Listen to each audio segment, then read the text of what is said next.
Welcome to a new episode of CUNY Laureates, the show about CUNY graduates who went on to win major awards in their respective fields. On this episode, we profile another 3 Guggenheim Fellows who graduated from the City University of New York. First, a City College graduate and longtime professor, Frederic Tuten, uses written language and painting to achieve perfect form. Then, Brooklyn College graduate Roya Hakakian fled Iran as a teenager and uses her career in journalism to confront what it has become. Finally, Hunter graduate Frances Barth has been practicing art for over 55 years, creating original work as part of the 1960s vanguard of New York art.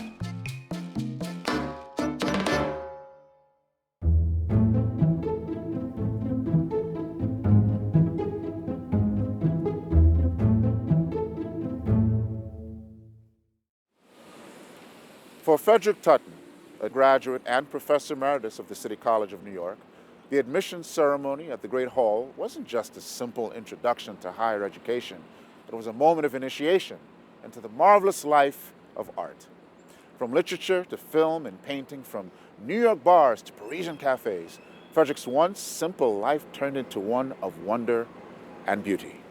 This is a story of a CUNY graduate who became a Guggenheim Fellow and his lifelong quest for the perfect form.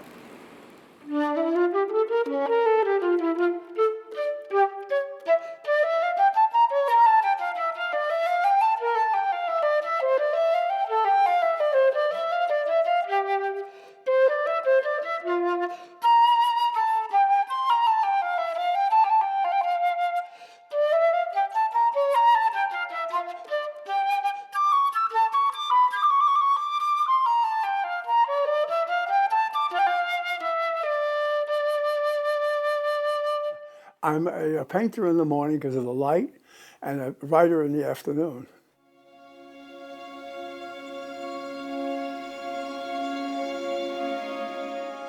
I like to assume, I like to think, imagine that there's a perfect form, a sphere, a triangle, a perfect forms in the atmosphere, in the soul of the universe. And that somehow, if you can capture that soul and transmit it, and then to somehow make a form, a structure that's imperishable and immortal. I still believe that.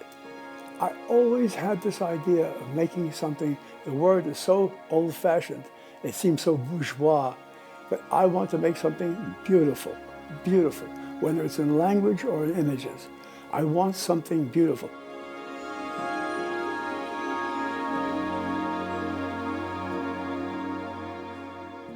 My father had left when I was about 11. He left a beautiful, heartfelt note of why he couldn't stay anymore. And that one day he would come back, which my mother lived for. That was the dream. She never married again. So he left, and and we were alone. That's it.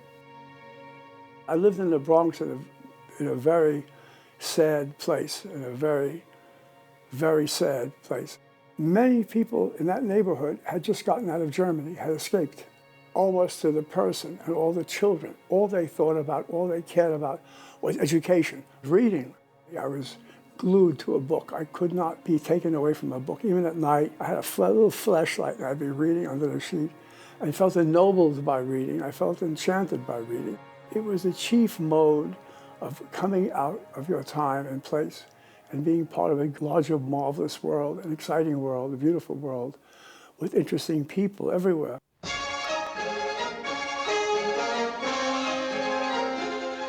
If you see the film by Gene Kelly, An American in Paris, it's about a young American painter living in above a little small place like the Chambre de Bon in a cafe. Everything about his life was stunningly romantic and attractive.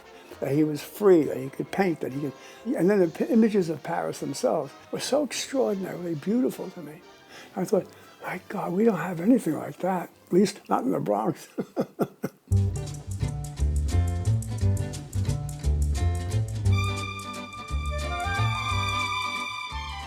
The City College was called the Proletarian Harvard. It was Harvard for the proletariat, Harvard for the poor. It was a different planet. I came out of the Bronx into this marvelous world of books and people interested in reading and people and conversation and ideas and politics. It was extraordinary. We had some of the most elite, most extraordinary professors in the world. I took classes with Hans Richter. Can you imagine sitting there with Hans Richter talking to you about surrealism? What kind of place is this? I started teaching at City College in 1964. There was no creative writing master's programs anywhere. No Columbia, no NYU, and we started it. The most illustrious writers in the world, not the America, in the world, came to teach there. Joseph Heller, who did Catch-22, taught there for 3 years. Susan Sontag taught there. Elizabeth Hardwick taught there. Edna O'Brien from Ireland taught there. Anthony Burgess. They came as full-time professors to teach courses. I felt such affection for City College and how I was treated there. I felt it was, in a way, not my mission just to teach classes, but to be of help to people, of my students. All my students, whom I helped and cared for very much and stayed friends with, I said to them, listen, you have to trust the work, trust your own work and your own vision. That's all that matters. And keep working. When you come to your desk, put away all thoughts of publishing, all thoughts of fame, all thoughts of future, all thoughts, put away all thoughts.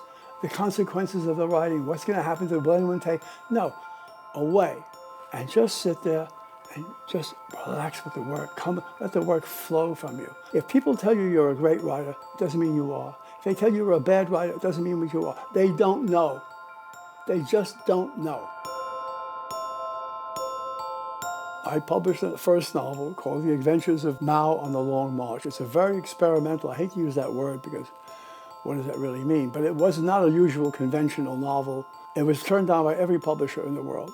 And out of the blue, there was this review by John Updike. He called it a work of art, and it transformed everything. I finally did get to Paris, but I wasn't a kid anymore. And it was everything I had imagined and more. The amplitude, the architecture, the streets, the boulevards, the cafes, it was everything I had wished for, everything. I had marvelous friends, people I loved and admired, like Alain Resnais, who did last year at Marienbad, and such amazing films. Polish director Andrzej Zulawski. We wrote a film called Possession together, and we wrote the script to The Invisibles there. So everything about my life was generous. I feel that if I had not gone, a deep part of my life would have been absent, would have been missing. I got very involved in reading the Tintin books. I got completely caught up in the characters, in Tintin and the dog Milou, and how mischievous the whole thing is. And I got the idea of writing a novel about Tintin. When I first met the creator, Hergé, the first thing he said to me, what do you like about Tintin? I said, the color blue, your 9 o'clock blue. And he looked at me for a second, and he started to laugh. He said, my wife does that color for me. And that was it. We became friends until he died.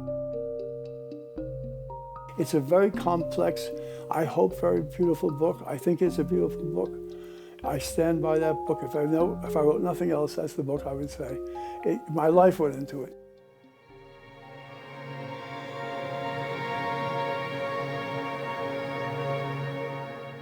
When you begin to make a drawing, hold the pencil loose. Once I read that quote, I've been using it all the time. It's from Gauguin, the painter. It's like a sculpture. You have a piece of stone, it's still rough, but then you chip away and you push and you cut and you edit, and then you come up with a form. And what's the content of it?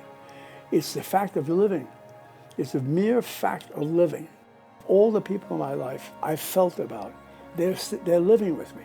And the mere fact that these people have been part of your life and your soul, it comes into your being. It's always there. It'll never disappear. Never.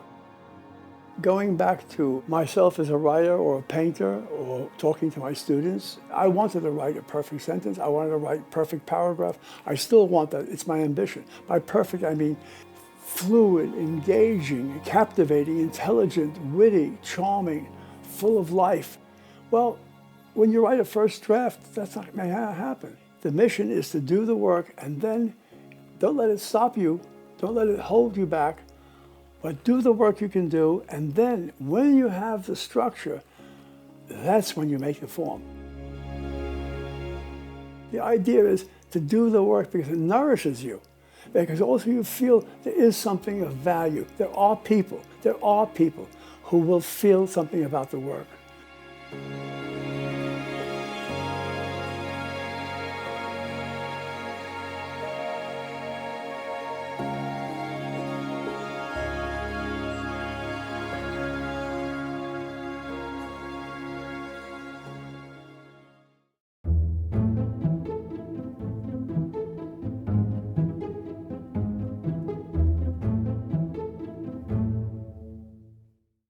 The second half of the 20th century saw a phenomenal series of uprisings that toppled dictatorships around the world.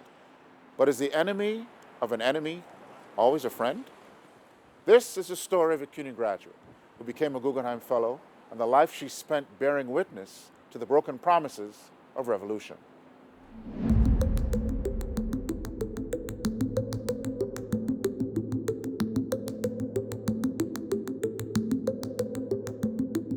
It's 1997, and after nearly 20 years of religious autocratic rule in Iran, a man named Mohammad Khatami has been elected president on a reform agenda after a historic voter turnout. Much of the Western world is elated. Could Iran be ready to join a new global order of liberal democracy? But what seems to be cause for celebration in much of the world brings only trepidation to a young television journalist who knows Iran far better than most. I was born and raised in Iran, in upper middle class neighborhood in Tehran. We lived on a small alley with all sorts of other ethnic and members of religious minorities. It was a wonderfully eclectic community of different people. Roya Hakakian was a member of Iran's ancient Jewish community, a community that predates the Hebrew Bible itself. And after centuries of anti-Semitism and persecution, the Pahlavi dynasty, a monarchy that ruled Iran from 1925 to 1979, brought unprecedented levels of prosperity and freedom to Iran's religious minorities and women. But freedom under a monarchy could only go so far, and the Hakakians were not immune to danger. Roya's brother, Albert, was forced to make a hasty exit to America after an art show of his was deemed critical of the Shah, and many others were far less lucky. Discontent was high, and revolution was in the air. You have to remember that this is the late 1970s, and the world has gone through a series of revolutions, and there is a global revolutionary fever. So you had the seculars, sort of the revolutionary elites in Iran, who really believed wholeheartedly in all of that propaganda. And then, on the other hand, you had the religious conservatives who were just dissatisfied with the direction in which Iran had been going. So these two portions of the society collide, and they both embrace the one man they should not have embraced. Ayatollah Khomeini, a Muslim cleric who had been exiled from Iran 15 years earlier, emerged as the leader of the revolution against the Shah. After a year of protests and labor strikes paralyzed the country, Shah Mohammad Reza Pahlavi fled Iran in January 1979, and the victorious Ayatollah made his triumphant return. But the change that came was not what many had bargained for. Within a few short years, the Ayatollah consolidated power and established a religious theocracy. Veiling became mandatory for women, and books deemed un-Islamic were censored or banned. Roy's Hebrew School had a new principal who not so subtly encouraged the Jewish girls to convert to Islam. As a lover of Persian literature and a budding writer herself, Roya was now the one who found herself in danger. I have this literature teacher, and she reads an essay I had written about the war between Iran and Iraq, and she's moved by my writing, but at the same time, she was incredibly worried that I could get myself into trouble. So she protected me by giving me an A, but also destroying my essay. In August 1984, Roya's family deemed their situation untenable. Roya and her mother managed to flee the country, with her father finally escaping 3 years later.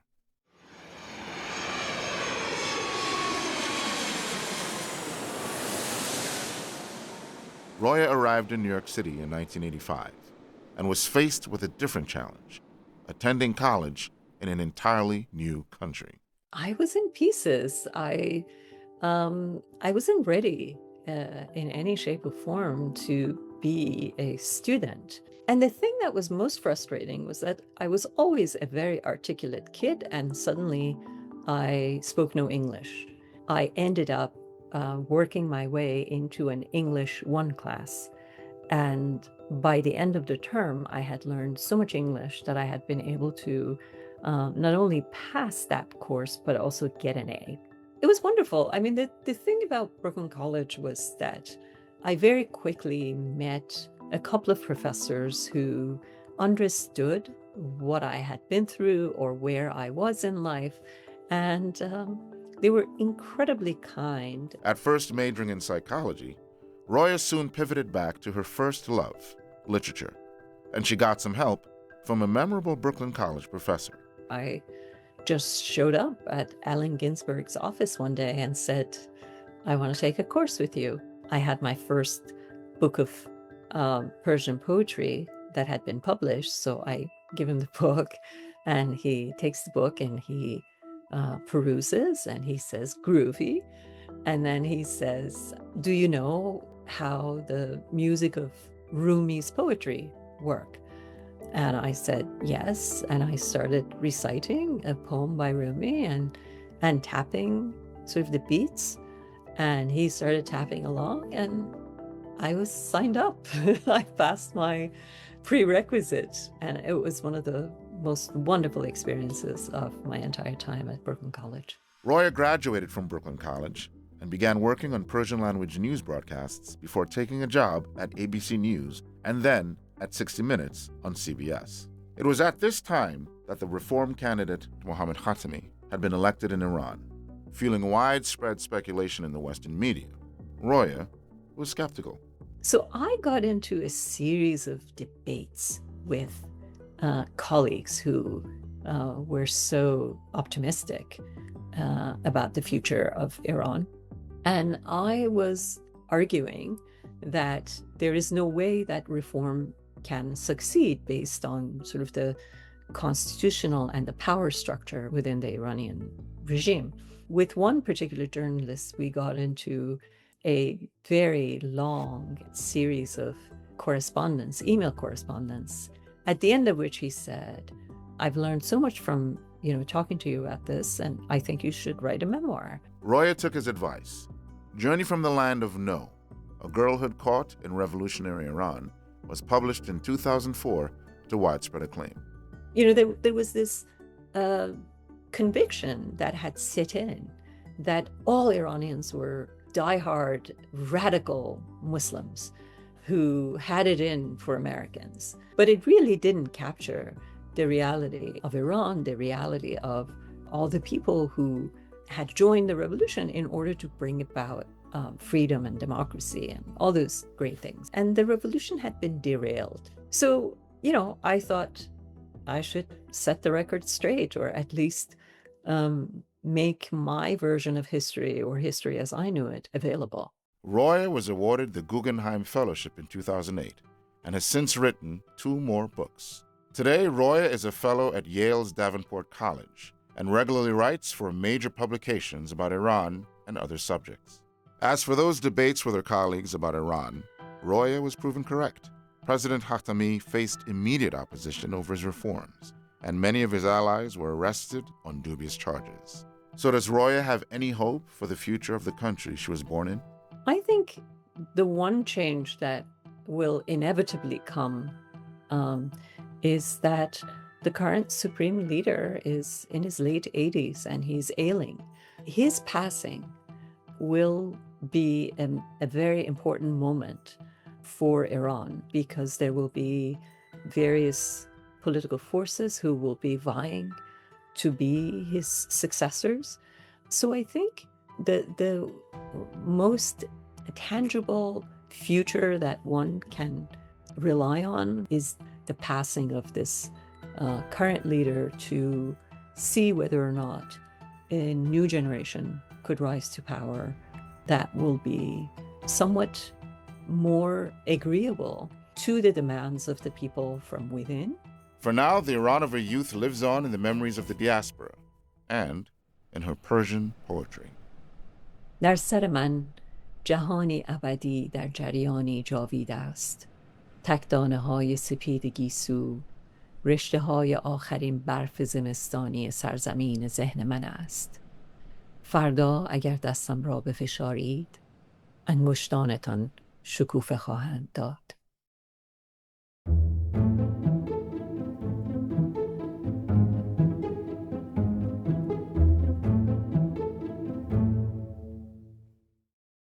Artists do not exist in a vacuum. The history of art builds upon itself, with new generations of artists creating works that reflect and build upon the works of the past. This is a story of a CUNY graduate who became a Guggenheim Fellow and the road of influence and originality that started in an artist's loft in the not-too-distant past of 1966. Picture the scene. It's the mid-1960s in downtown New York. Rent was cheap, art was flourishing, and Frances Barth found herself at a pivotal moment in her life. My teachers then, they said, oh, go to Al Held's loft on this night because he just finished this painting that took up the whole length of his loft and was some, I don't know, maybe 9.5 or 12 feet tall. And that was the first time I'd ever been in an artist studio. And it was like, wow, okay, this is what you could do this for no reason except that if you wanted to do this. Al Held was one of a new and exciting wave of abstract expressionists in New York in the 1950s and 60s. At this time, 1966, Barth was enrolled in the relatively new art program at Hunter College. All of the teachers in the art department were basically existentialists. So I did not consider myself a painter. None of us considered ourselves painters. We just painted. We were just involved in the act of painting. There was no real market. It was a very small art community. We just cared about all the other artists downtown and just the interest of what they were doing and how they were inventing things. This type of academic and artistic freedom that was thriving in New York City also translated to her living situation at the time, a story not dissimilar from other downtown artists of the era. It was illegal to live in Soho. We lived in lofts where we made a Murphy bed that was just part of a plywood structure, and if anybody would kind of raid the building to look and see what the lofts were like, you just fold the bed up into the wall. All the artists knew where they lived, but it's not like if you're in the street, you would know that artists lived. It was just all trucks and commercial buildings. And then the artists all knew each other, and we'd go and yell up, and somebody would put a key down with a string, and you'd open the door, and they'd come visit, and you'd talk about art.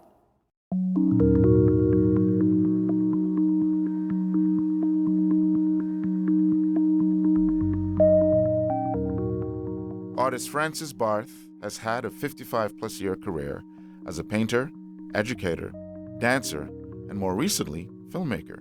She had grown up in the Bronx in a project built for families returning after World War II.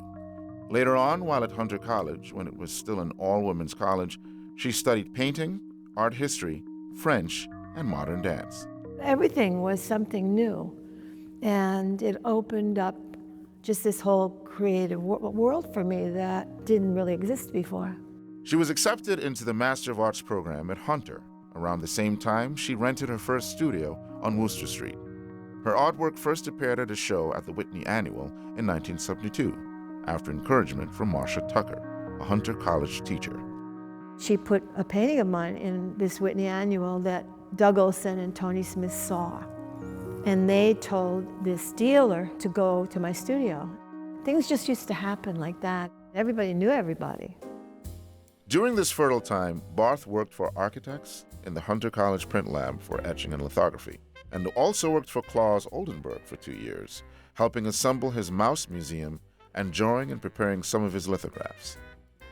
Recognized as being in the canon of historically significant women abstract painters working in New York, She received the Guggenheim Fellowship in 1977 to develop work based on Russian abecedary.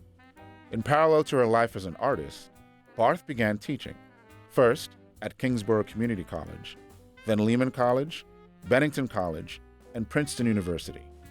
She also ran a graduate program at Maryland Institute College of Art. And finally, she taught for 18 years at Yale.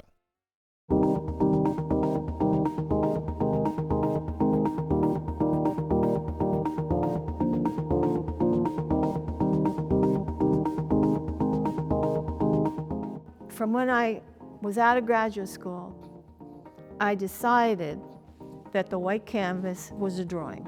You're free in a drawing, and you keep changing things. You can see, like, this color is this color because you're looking at it on top of another color, right? And in here, there's actually quite a few other colors under there.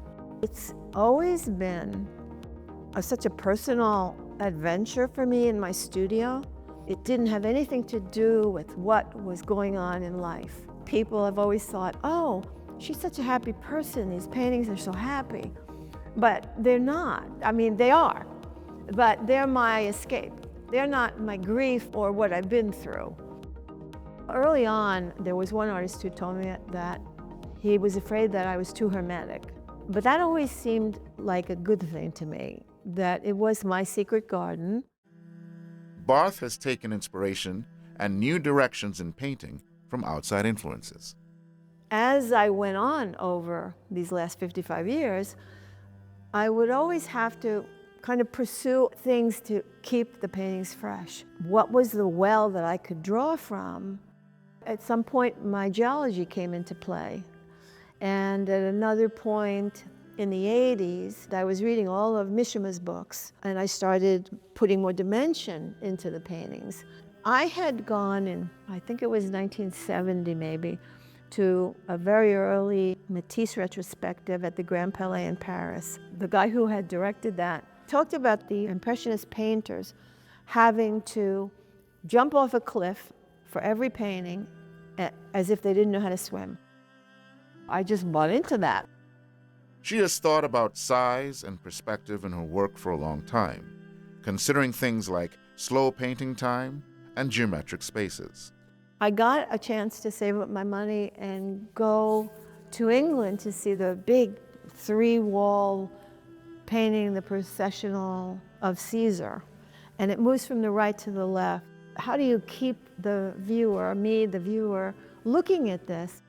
At one point, I made these very skinny paintings that were very long. I mean, one was like 8 inches by 23 feet. And so I wanted to see how thin I could make it and still it would be there as an object. I started making these very tall paintings because I thought, you know, I've only been making all these horizontal paintings that move in a certain way and ask you to move in a certain way looking at them. If I make a very tall painting, you're kind of starting out looking at the bottom and you're moving up. That made me think more about geology and how I would not tell an exact story, but storytelling came in only in how you perceived what was happening from the bottom to the top. Over 55 years, her work has relished in a certain freedom. Barth still paints to this day, taking cues from the culture of the 1960s and everything she has learned since.